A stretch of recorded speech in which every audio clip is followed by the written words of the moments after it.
Holy God, we thank you. May it be the prayer that each of us pray today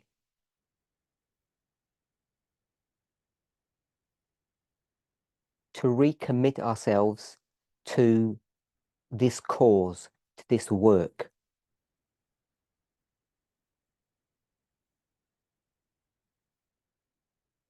There are many things that call for our attention.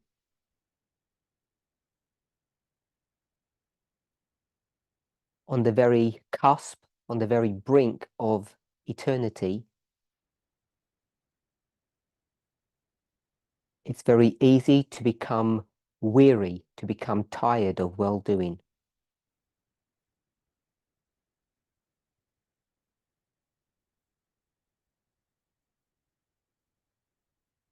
May we gain warmth and strength not only from one another,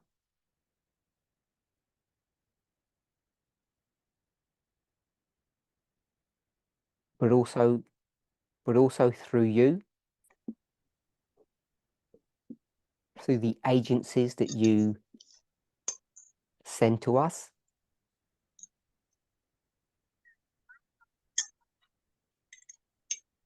and primarily through a study and an analysis of your word.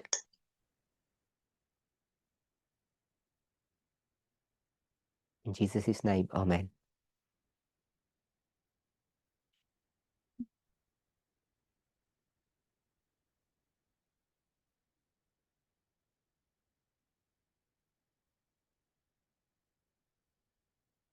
I want to welcome everybody back to my second and last presentation.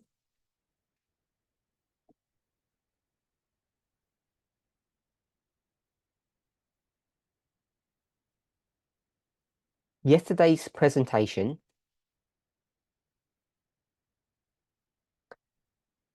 began because of a discussion that I was having with the ministry leader in Canada.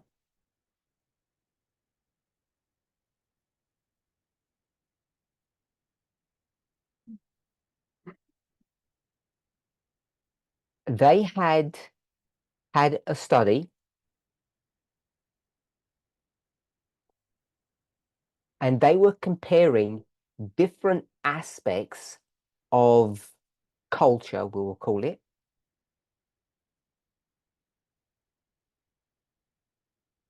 different worldviews, we might say.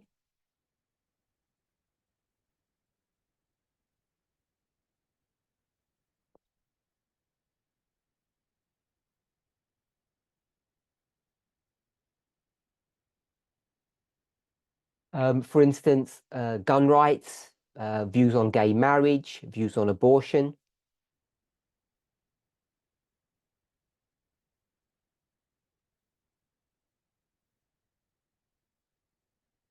Freedom of expression, discrimination, etc.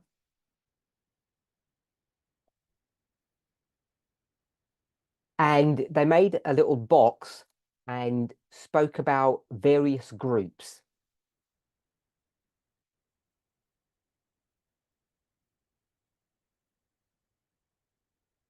Democrats, Republicans, Libertarians, and this movement.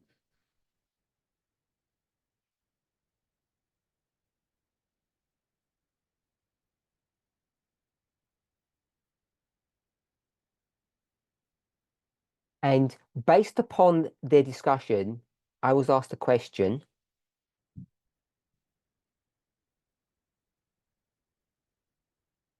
what the movement's position is on gun rights, or we might call it gun ownership.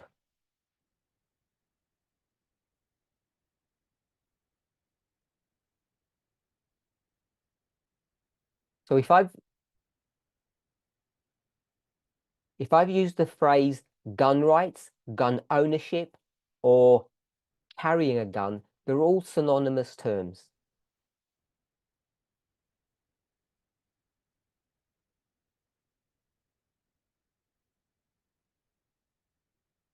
So when people speak about the right to bear arms,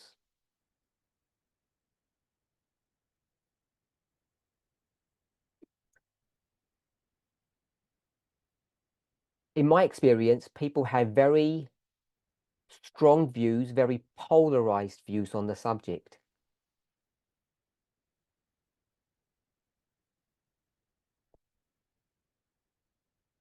So it was with that idea that both Katya and myself said that we would speak on the subject.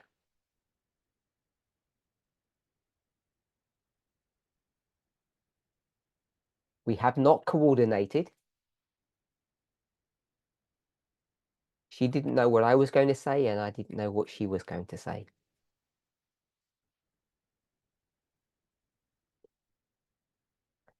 So the reason why the conversation came up separate to the discussion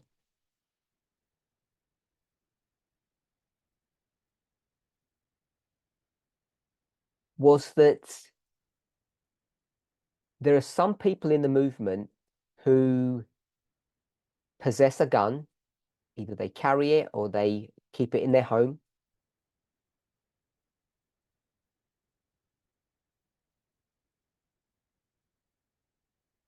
And that seemed to be strange.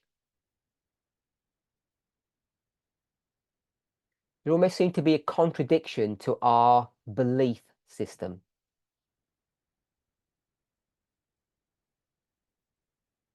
So yesterday we spoke about the Second Amendment again.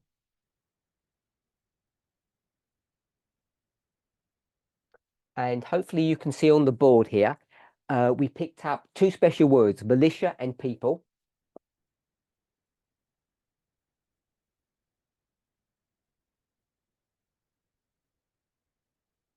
So just to remind us why we did that.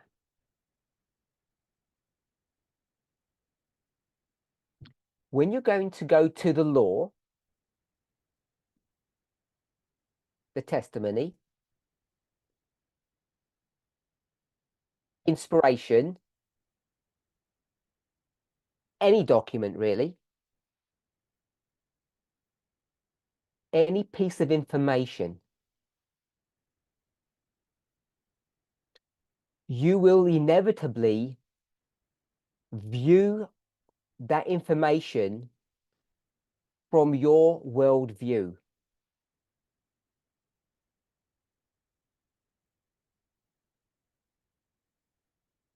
We'll use two words to describe that. Opinion and bias. Now, they're two words that we should be familiar with in the movement now.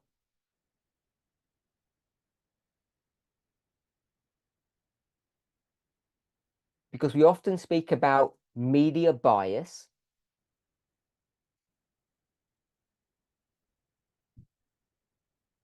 And more than half of all the articles that we share with one another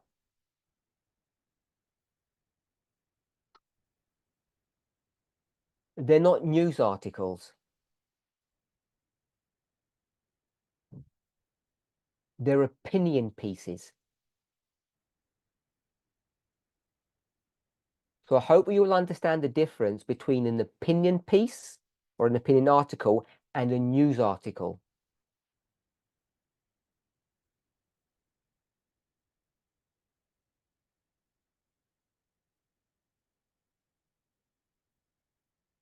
If you're not clear on the difference between the two, you will make mistakes.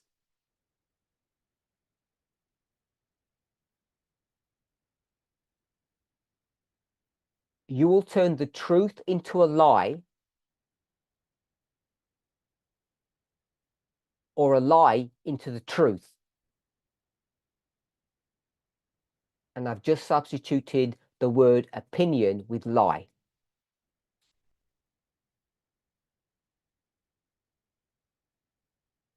So that shouldn't come as a surprise to you. You should all understand that.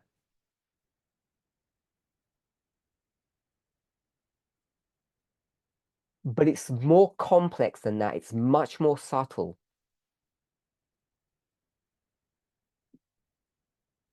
Because even if someone is just reporting the news,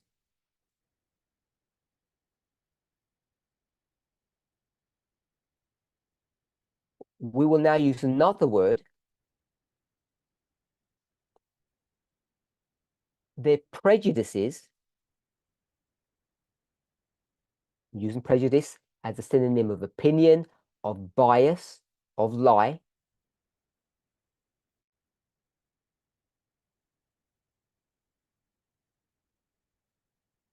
So they will, when reporting on the facts, they will use language that is created based upon their bias or their prejudices.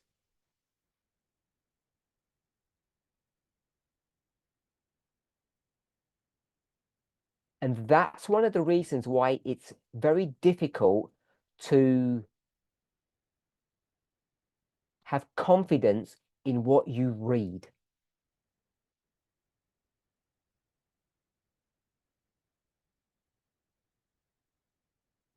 Not like people are saying there were 20 people who were hurt, and someone says, no, that's a lie, it's wrong. There were 25. It's not that.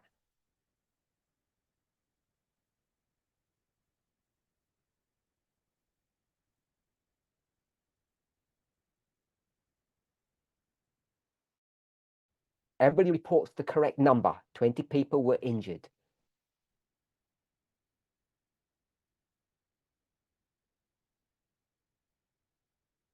But it's how you portray that event based upon your biases, your prejudices,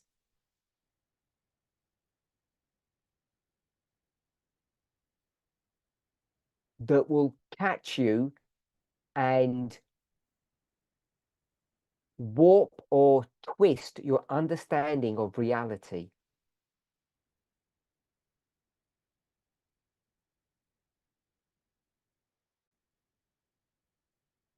So we must always be aware of this. And too many of us are not cognizant of the fact that we need to be really careful.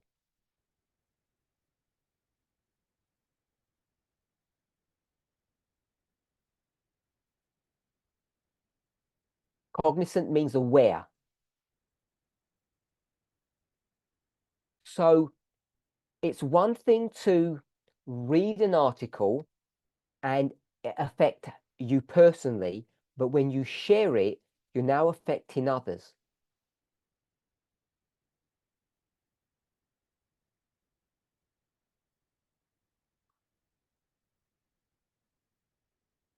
And sometimes we're not careful enough about the articles that we read ourselves, and in particular, the ones we share with one another.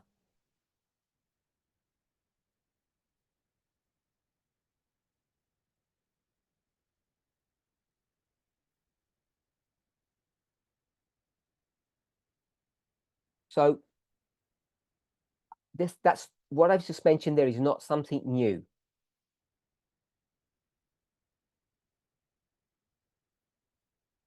So we could go to a website called Media Bias, and we could trust those people who collate that information.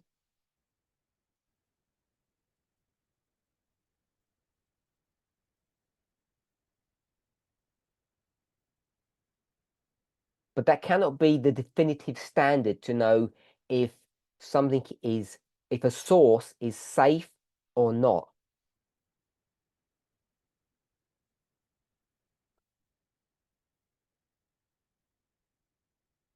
So we're all required to analyze and judge what we read, what we hear.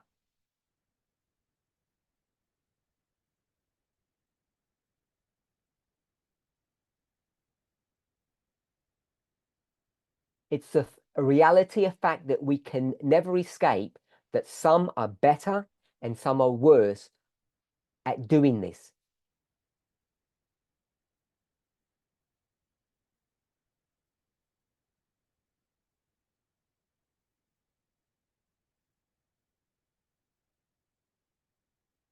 So when I use the word analyze and I say this, do this analysis,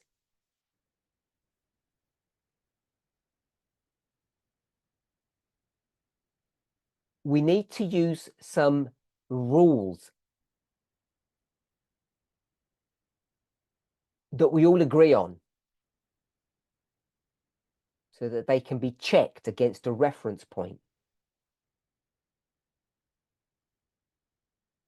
And we all understand that our reference point or our rule-based analysis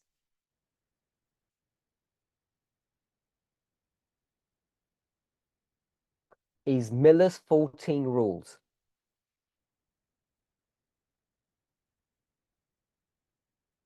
I haven't, and maybe it's because I don't know everything that's being taught in the movement, but I haven't heard for a long time people analyzing or presenting Miller's rules.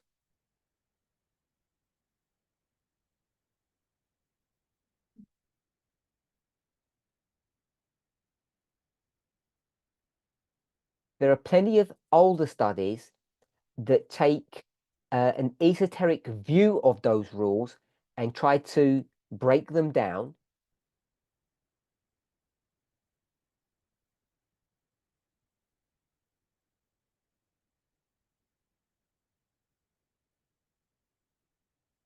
But I haven't seen much work done to look at those rules in a contemporary setting.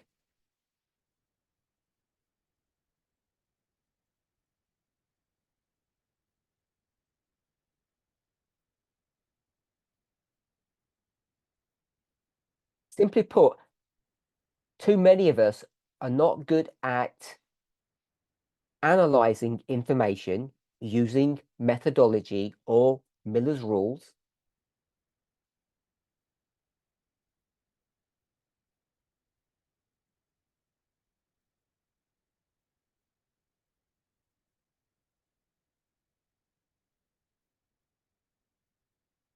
Because we don't have the experience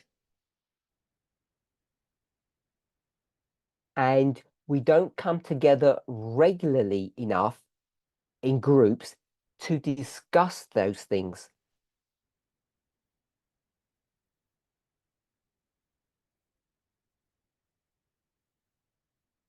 So, coming back to our study,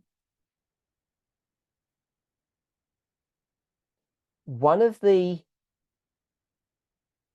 analysis tools that we use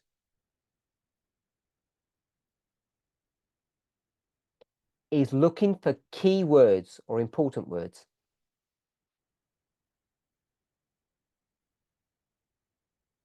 And in the subject we're addressing, the Second Amendment, it was militia and people.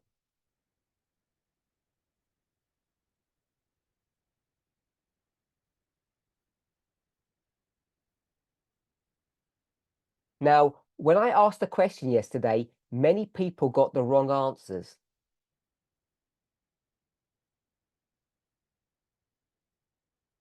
And I want to suggest it's not because we had, say, 30 words to choose from and everybody's got their own ideas about what is important and what is not important.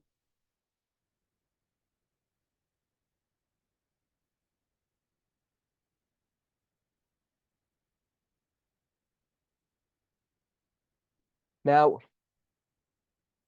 to do that work effectively, you have to bring many threads of information together.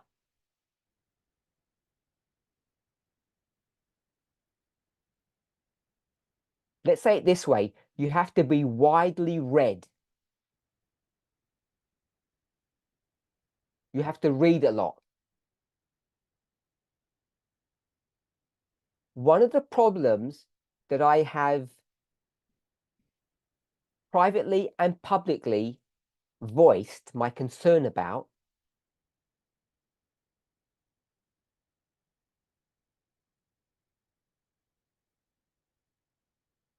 is that not enough of us read.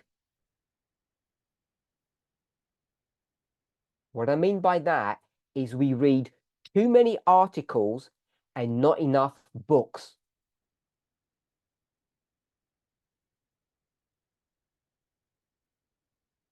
And if a person isn't widely read, reading good quality material, books,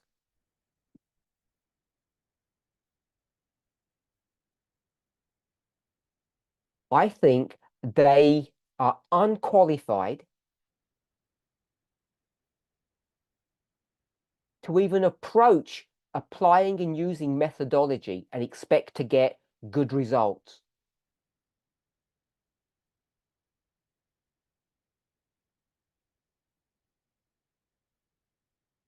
So if you don't know the arguments that the left and the right are using with respect to the Second Amendment,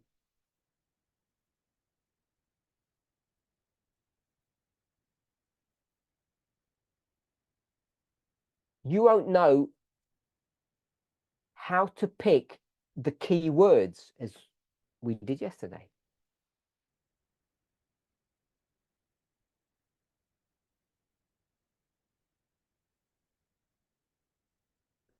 Off subject, we all claim to be radical feminists. Depending on when you want to put a start date on that, we'll say it's at least 5 years.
Hello?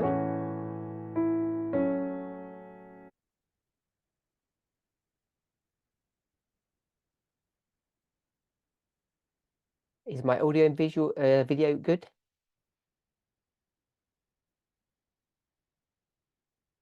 Yes? All good. Okay, great. So unless you're widely read,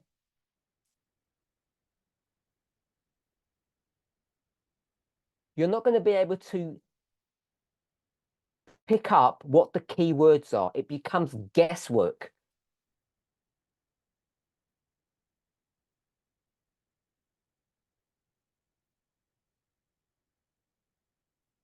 And when I asked that question yesterday, it was an exercise to expose your biases, not your ignorance.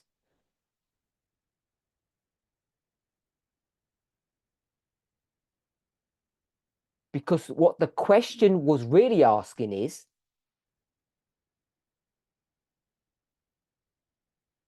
not what your bias was, but what is the bias of the left and the right?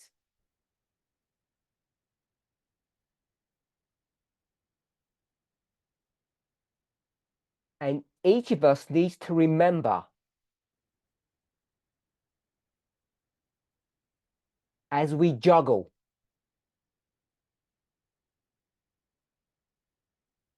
juggle is handling two concepts at the same time.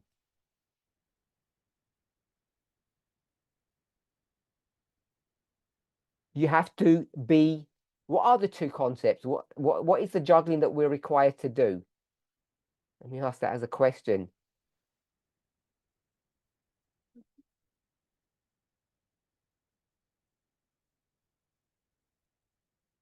Hopefully the chat's working. I think it is.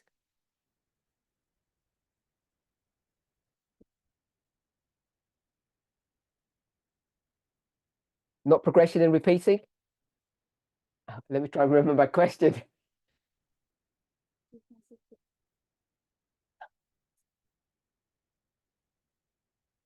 Yes, I remember now. I was trying to remember what the answer was. I'll give it. No one's giving me. There aren't enough people giving it an answer. So it's about being observers and participants. And the reason we got all of those multitude of different answers when I said, give me the key words,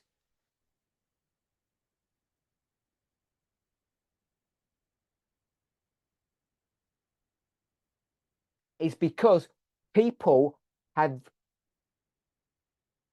become stuck in this participant world or this participant viewpoint.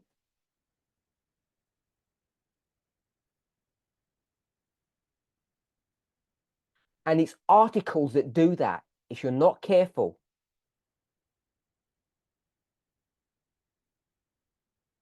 Maybe we should call it stories. When you read a sad story, you begin to have empathy for that perspective.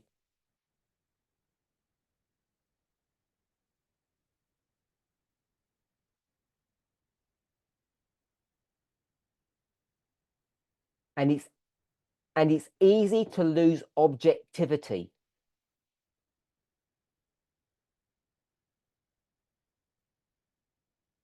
When we talk about observers, this is the true work of a journalist.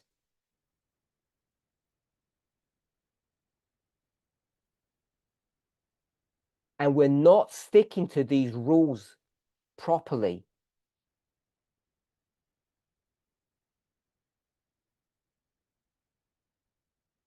This is one of the reasons why we make mistakes in our methodology. I'll put it that way.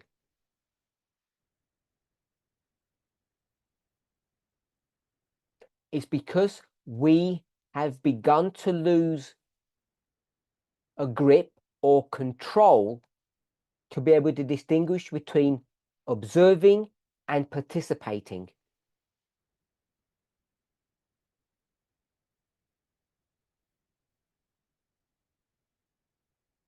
And when it comes to a study that you're doing,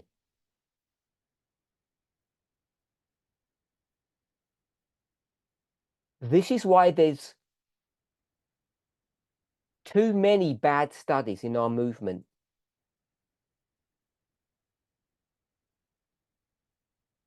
Because we become participants of the study instead of observers.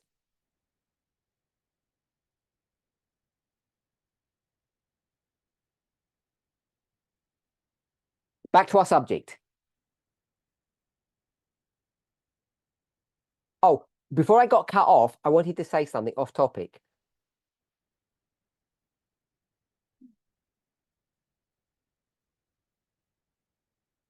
We've been radical feminists for 5 years.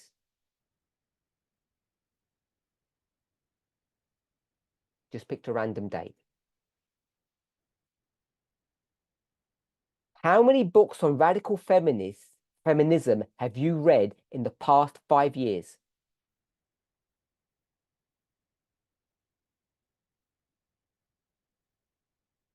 If it's less than 10, you're a fake radical feminist. When I use the word fake, I mean you're not serious about this.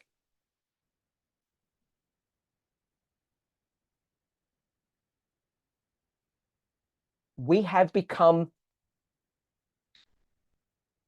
blinded. We have become obsessed with news articles.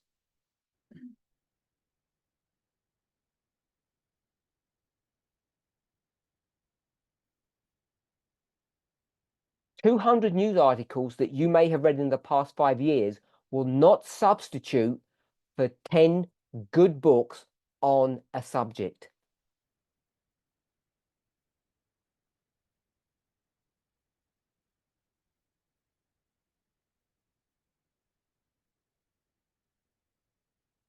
I'm not saying this to tell people off,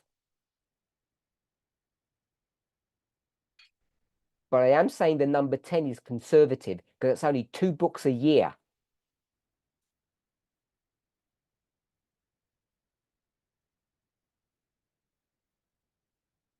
And just as a general reader, you should be on around 6 books a year.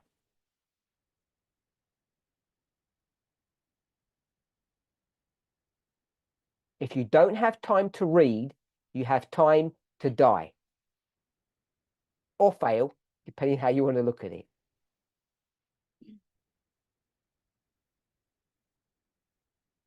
Okay. Our question yesterday is, what do those people, those on the left and those on the right, say?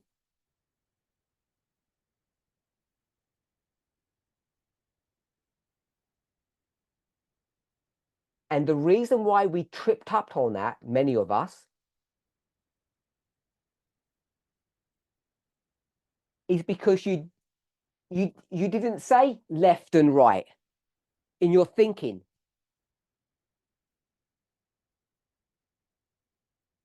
So I'm going to say, what did you say in your mind?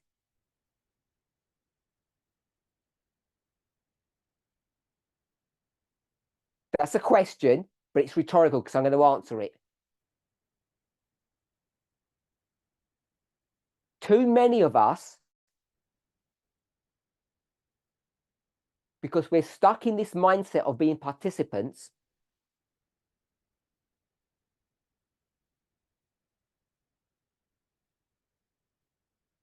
we identify ourselves as what? What do you identify yourself as? On the board. It's on the board. Good. On the left, because you're going to say, this is us.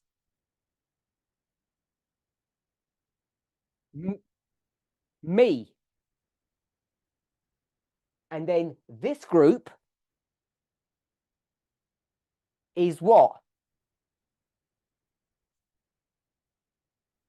Them. If you get into the mindset of a them and us worldview when you're studying, you will always come to a dangerous place, is putting it politely.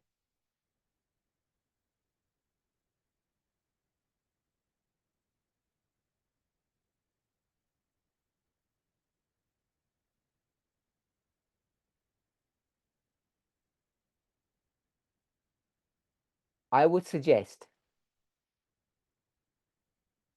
not so humbly, that if you approach study and you're entering into that study as one of the combatants, so you're one of these groups, you will almost inevitably make mistakes.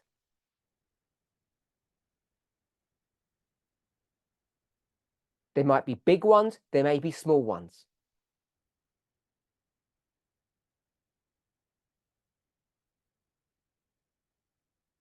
If you don't get this concept straight in your mind, you will continue to harm yourself.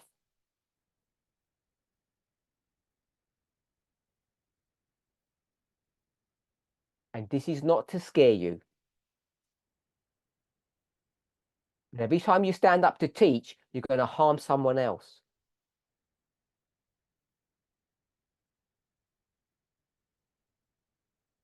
And if you think that's a call to stop you teaching, if you don't teach, you're in bigger trouble.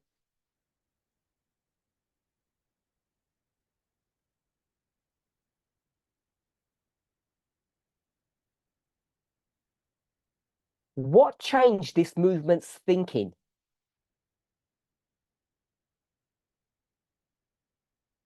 It was, I want to suggest it was the events of prophecy themselves that did that.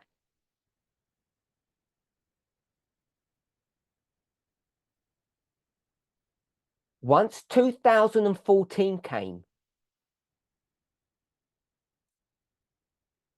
it changed us. 2001 didn't.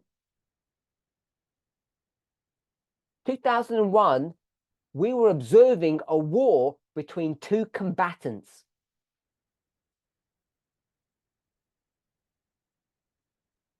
Which is all fine and well. But we knew enough that when you come to the Sunday law, you end up having to, you're affected by what's happening around you. You're no longer an observer, you're a participant.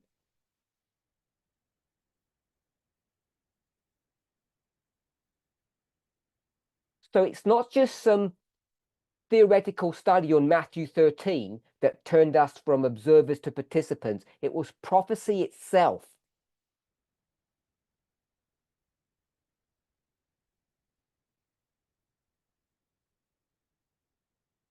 And you may not make the connection, or you may not have made the connection, past, present.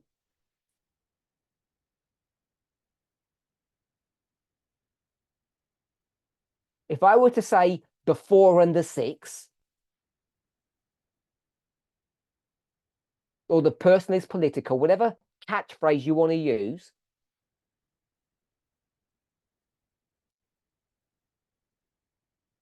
those concepts all stem from one issue, one concept.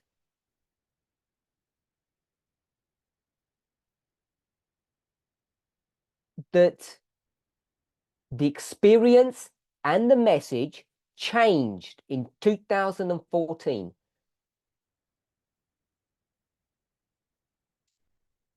We then began to experience prophecy, not observe it only.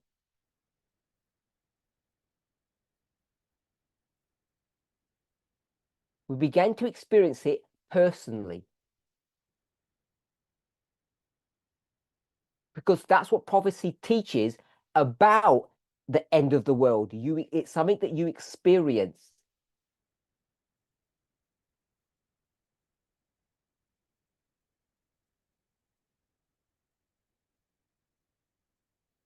And that's why the whole tone of our message has changed.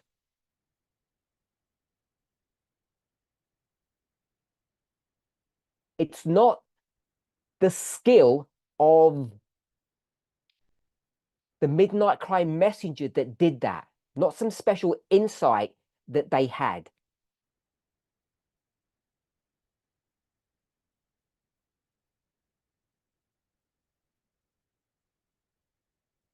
Without that skill, we would never have moved along. So that was required.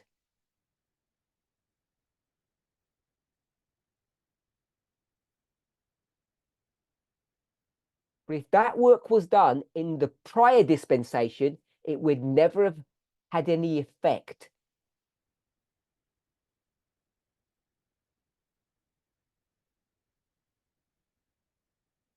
So I want us to understand that we're victims of prophecy.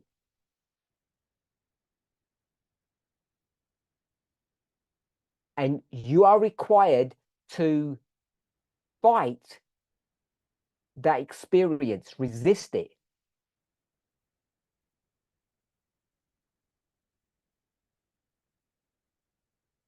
And the only tool you have is the same word over and over again, methodology, how you approach things.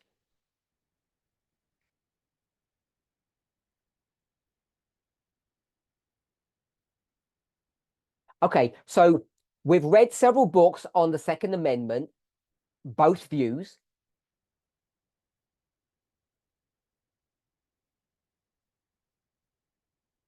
At least some news articles. And what we realized was the following. The people on the left,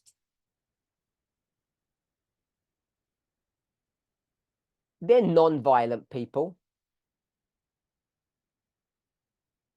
but they recognized the necessity, if you want to say that, at least the importance of maintaining a government, making sure society continues. People on the left don't have a problem with, we'll just call them weapons.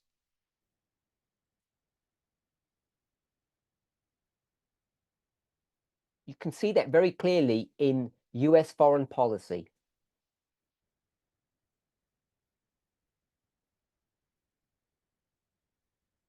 But what they say is that work of protectionism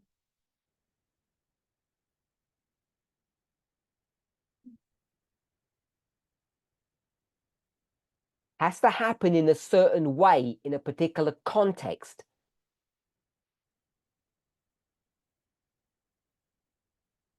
And in this context, it's militia.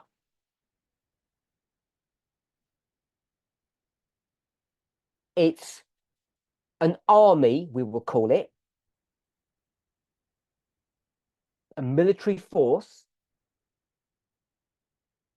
that is raised up by whom? So answer this one in the chat. Who raises up that militia?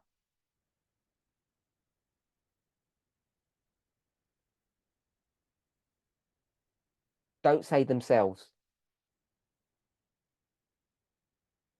Good. We'll just call it the government, the rulers, the leaders. So the government raises up the militia, and the left say that's legitimate.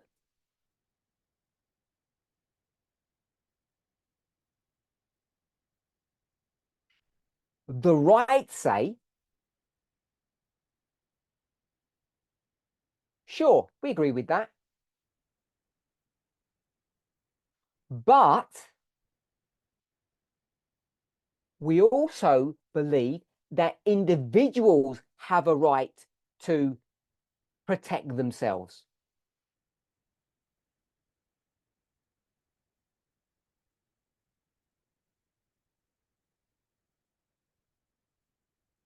Each of the two groups develop their worldviews, their models from their biases.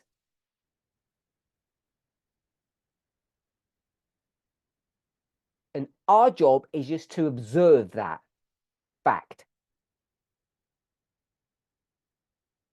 So we did all of that work. We got our two key words. Now we know the arguments that each side uses.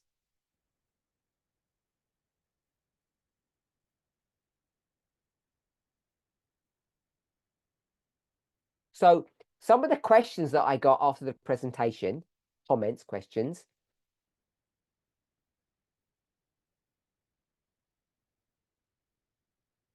They were all clustered around the same problem.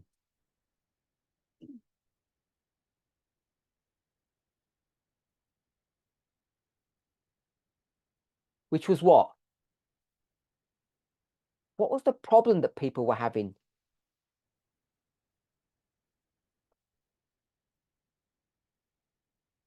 Not personal bias, not self-defense. It's on the board.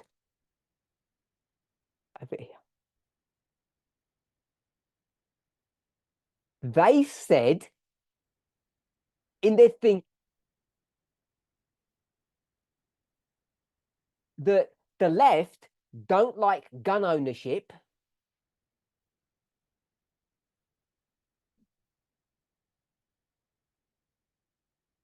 Put simplistically, that's a fact. And then they made the critical mistake.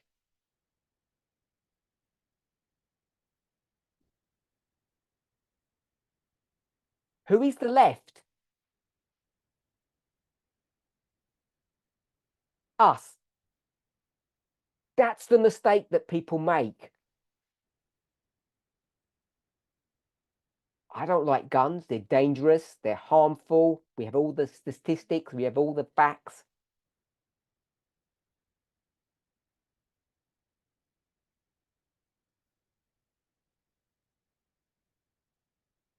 And you've got all the facts, all the statistics of how corrupt every government is.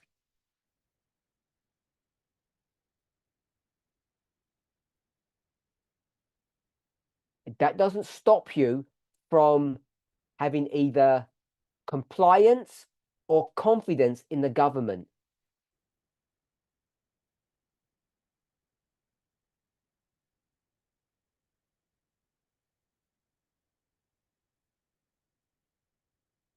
Once we take ourselves out of this, then we have to view this statement, this document, using different tools.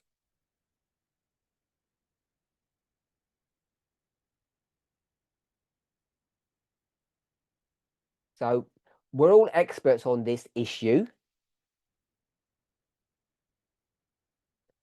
because we're not originalists, are we? We don't believe in originalism.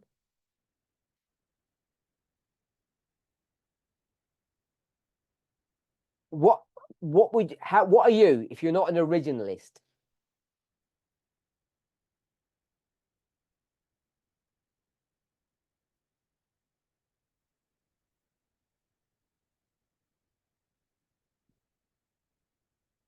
They're the originalist. What are you?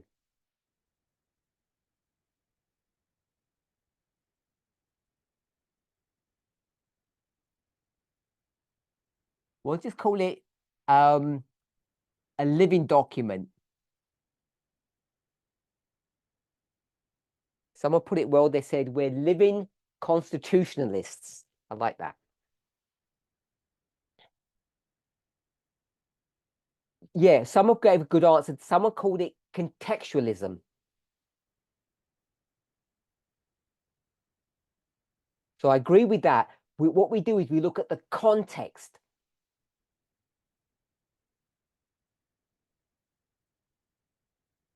And that's what the term living means. It changes as time goes on.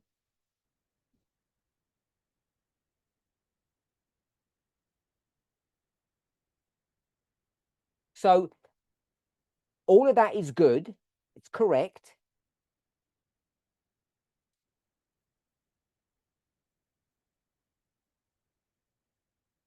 But if you follow that path,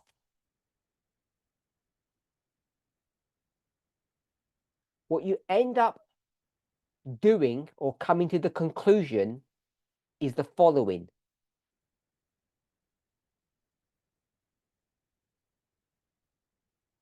That these are two completely different models, two different ideologies.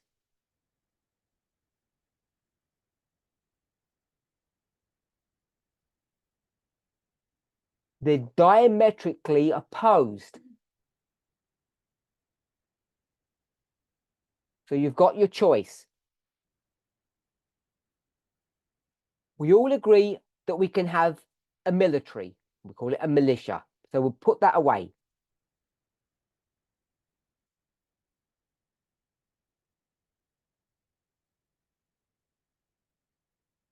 The argument isn't that. The argument is, are you allowed to carry a firearm for personal, we'll call it personal protection. That's your personal property.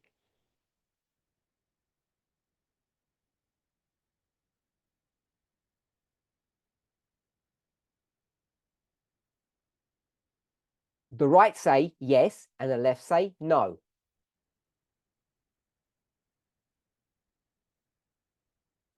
The right say that's what they used to do back in the day, originally.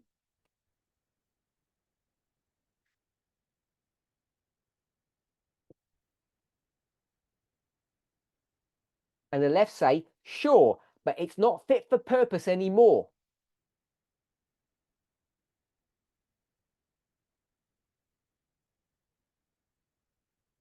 Why isn't it fit for purpose anymore?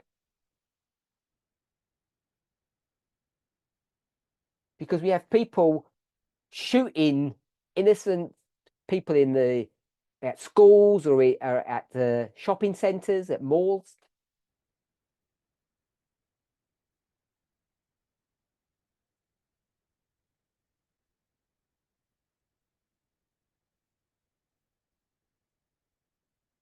The reason why that can't be an argument is because what did you have in the past? Didn't you have the same problem?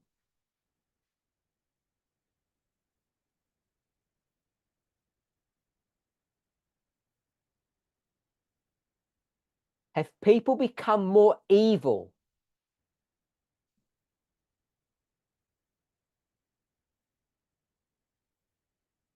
in the last 200 years?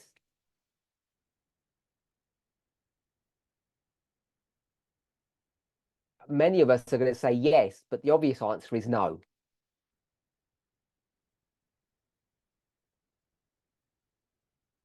We live in a safer, better world today than we did 200 years ago.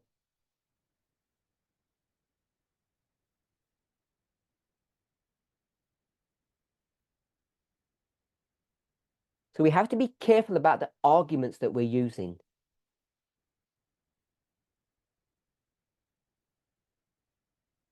Because what ends up happening is you end up coming to conclusions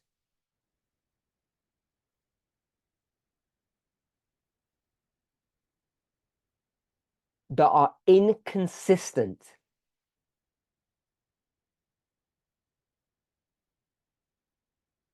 So hopefully we all remember what we did yesterday.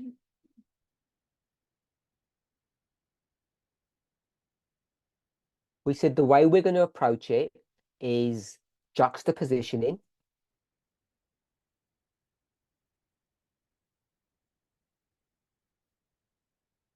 When you do that, what do you have to do first if you're going to juxtapose things? What do you have to do or know first?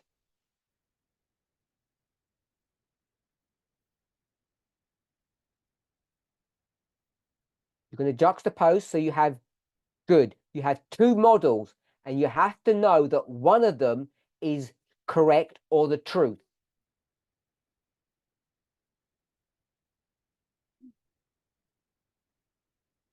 Now, we jumped through many steps. We didn't do a rigorous study yesterday, but the conclusion was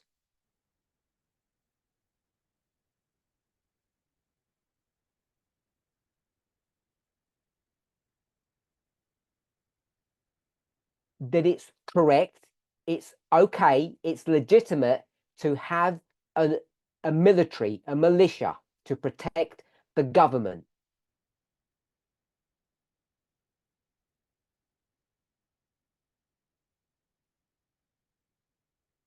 So once you know that, and and then you cross-reference that to what you're going to juxtapose it with.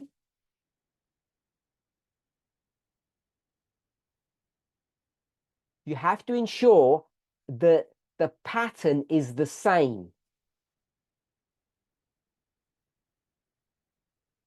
And who helped us to do that?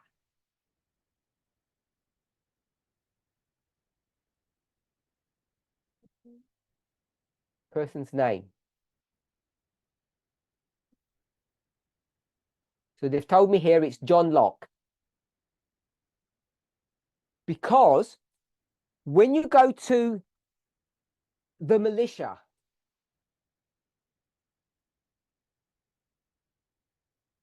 the militia are protecting what? They're not protecting happiness. They're protecting property. We could argue that they are protecting a way of life, a concept.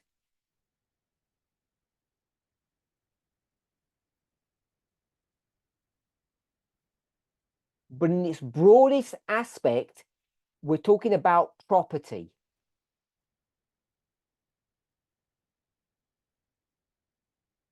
So now we know the model for the militia, then we just have to see, do we have the same characteristics for the individual?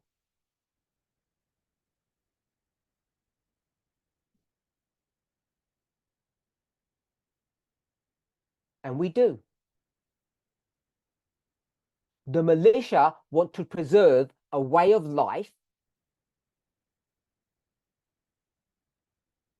The individual wants to preserve a way of life. So once you have done that, you have established the parallelism between them.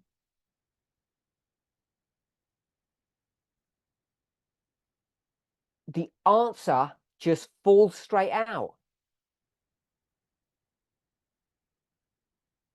All the hard work is done before.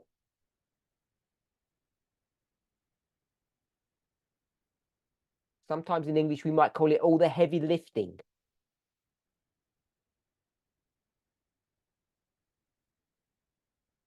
If you get that correct,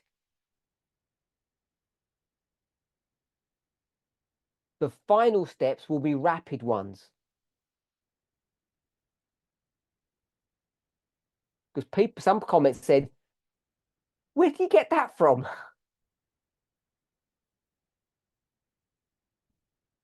Because it seems so simplistic. And that's why I want people to really think about the veracity, the truthfulness of what I am suggesting.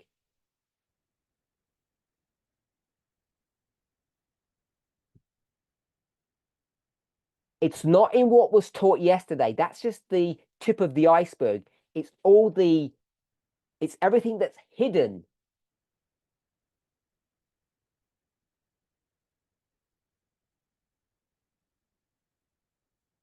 That's where you know, and if you have that correct, you know what the foundation is. Then the last bit is just a procedural issue.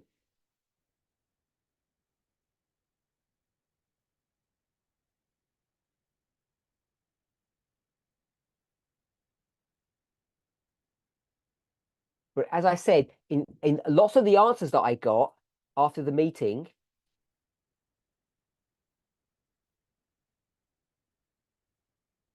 people turn this into a moral issue.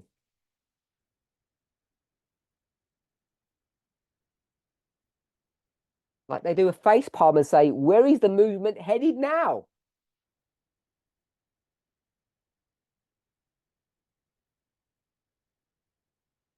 Oh, we're all going to carry guns now.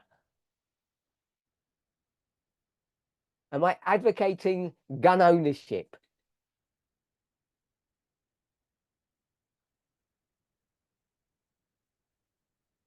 Well, of course I'm not. But one thing, it only affects about 50 members in a whole movement because no one else is allowed to have a gun.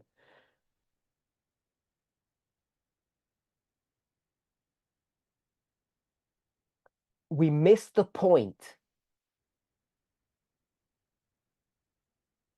It's very easy to miss the point when you bring yourself and your biases into your studies.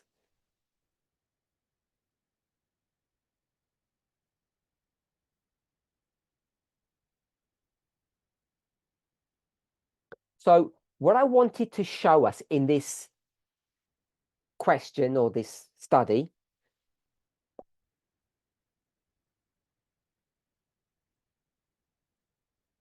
was not some novelty. It was an exercise in methodology. I tried studiously to avoid any moral statement, any moral perspective.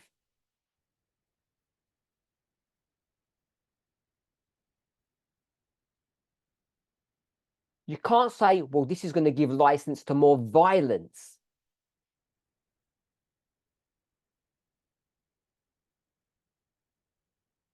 Because it's not a statement or a position based upon methodology.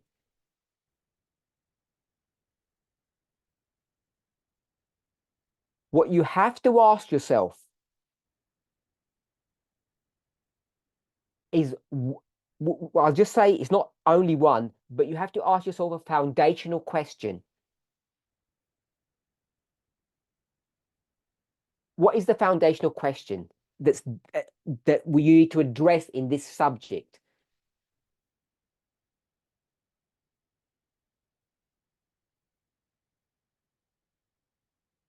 See what you think.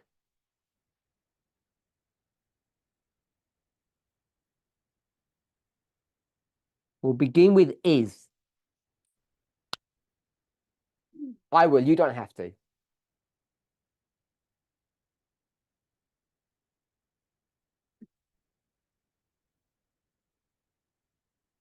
And we're going to close on this point.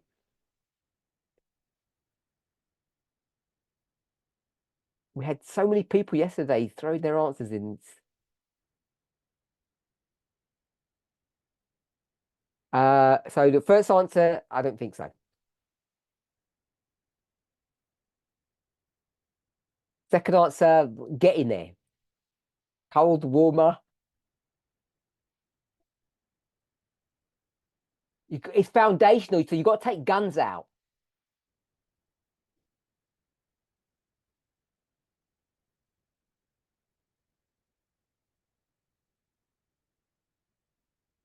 Okay, I'll give you my thoughts, and then you can comment.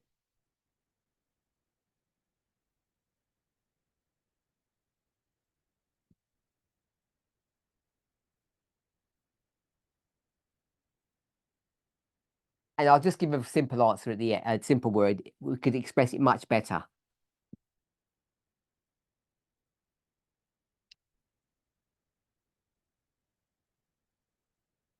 Is it okay to protect yourself, to defend yourself?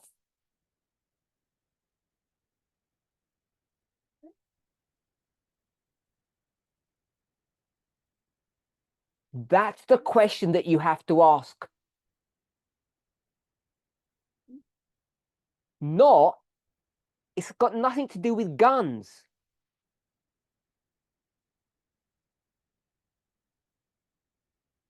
Because I don't need a gun.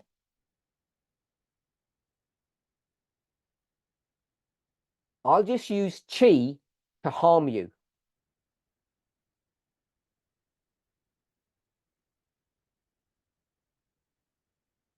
I don't need bullets or anything. I can destroy all my enemies with my chi.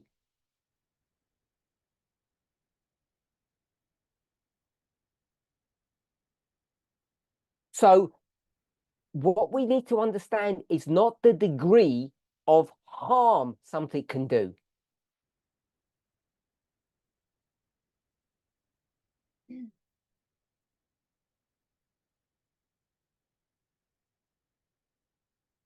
A slap, a punch, a kick, chi, knife, gun. It's irrelevant.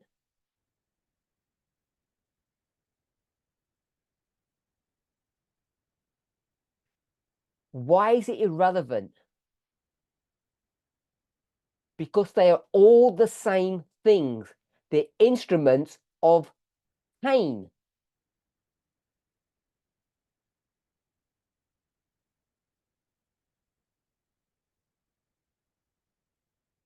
I suggest, in my opinion, the degree of pain is not the issue.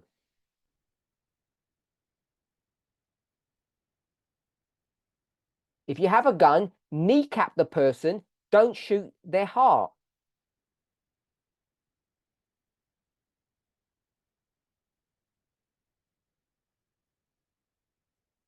Kneecapping is when you shoot someone in the knee. I guess hopefully we'll know that.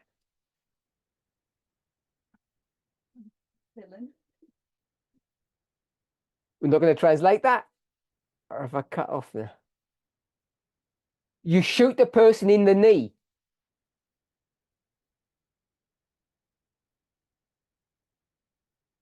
So even a gun can be used in subtle ways.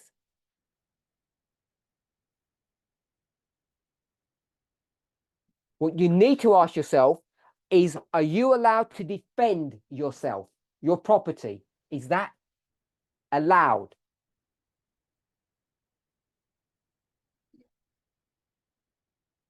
And the problem is, too many of us give the answer no.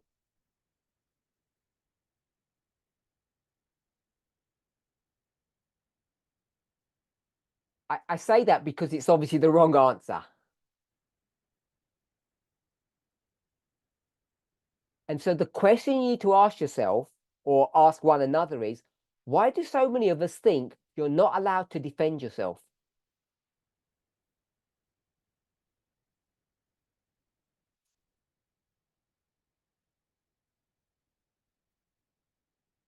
Where did you get that idea from? So someone says, Christian said, because Jesus didn't.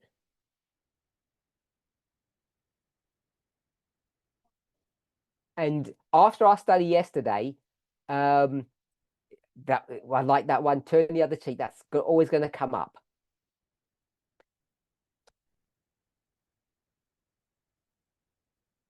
So we had a discussion, those who are the members that were here in person after the meeting yesterday, and we discussed this very point.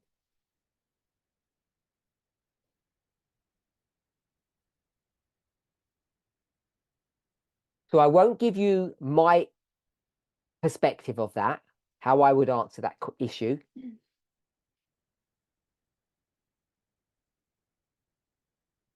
Maybe next week.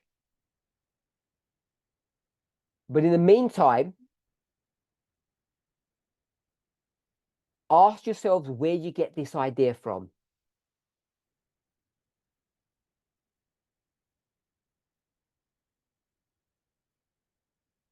Is it your understanding of the New Testament?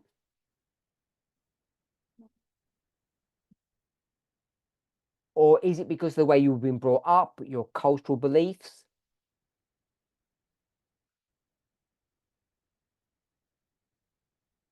Wherever you get these ideas from, you need to analyze them critically.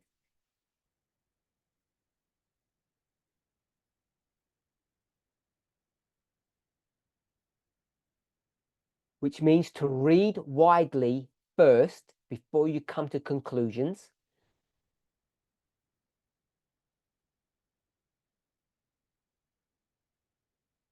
And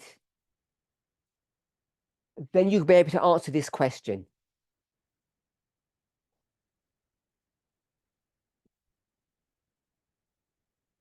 So one of our members has had to defend themselves 14 times, one for each of Miller's rules.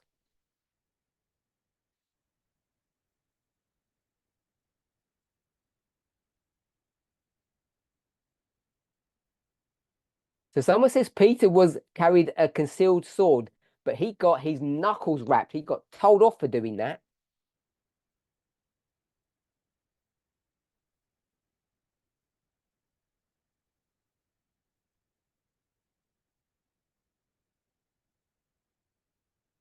So it was wrong for him to have a weapon. And that's one of the arguments that people use to say no self-defense.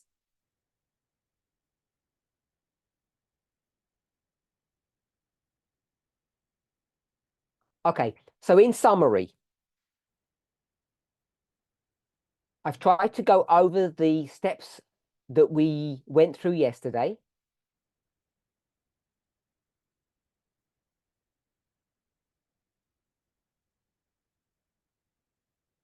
I've tried to discuss why mistakes were made yesterday.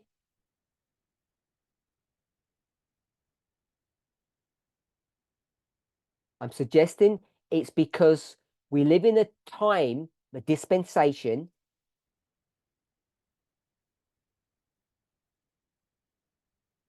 where we're forced to become participants, not just observers.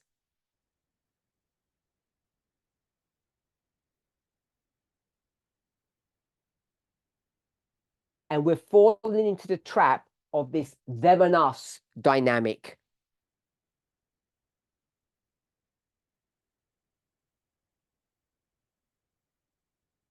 Because we are not on the left.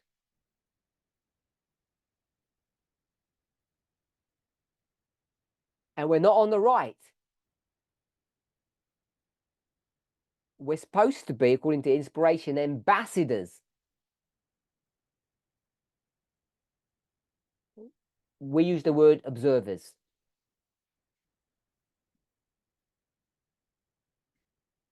And we have to know when to apply that ideology and when not to.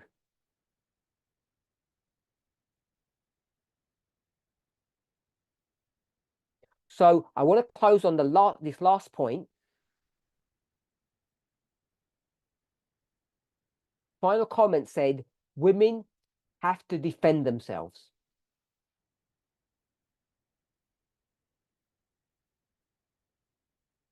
And remember, I said, this is not about guns or knives or hands or feet.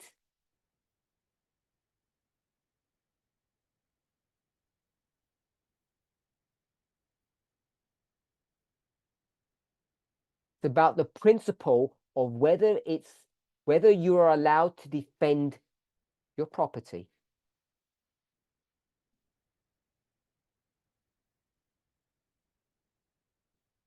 And if you are, if it's okay to defend your property,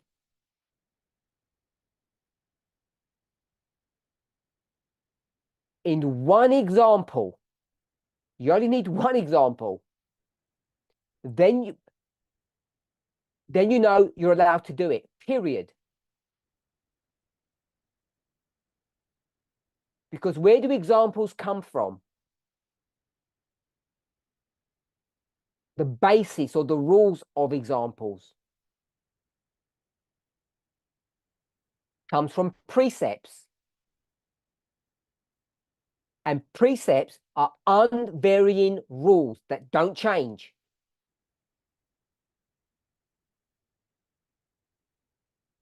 Someone has said principle and precept, they're the same.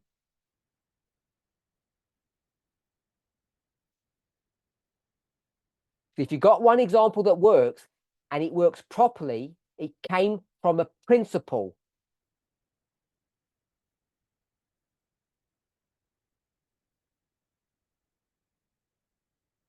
And all your work is done for you. Let's close with prayer.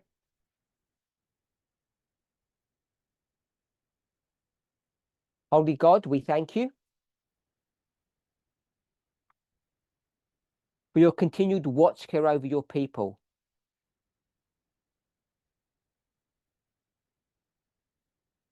Our only safety is knowing information and applying the information correctly. In your word, you call that understanding and wisdom.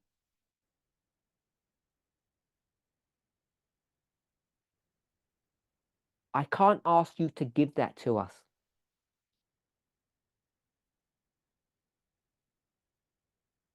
because you didn't create us that way. For myself, I ask that you would allow me time,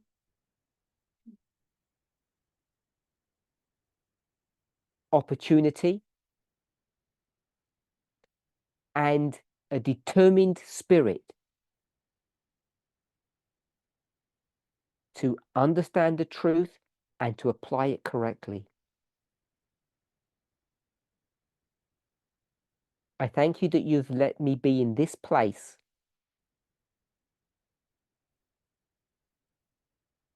in this movement that is the only place to secure this wealth.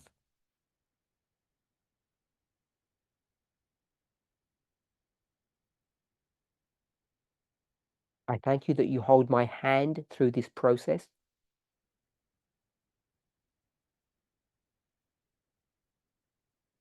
And I speak for myself and for all those who are bowed before you now,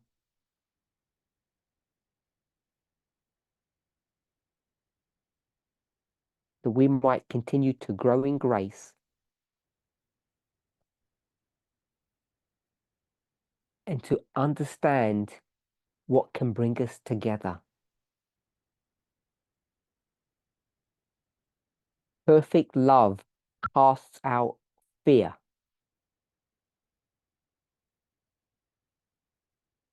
And the truth sets us free. May we hold on to these promises in Jesus' name. Amen.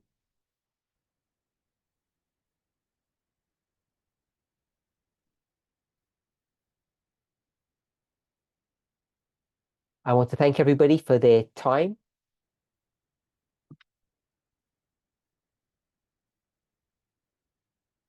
and their participation. I hope you've enjoyed the studies that I've done.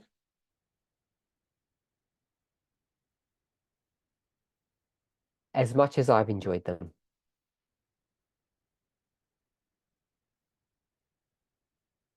Thank you. Bye-bye.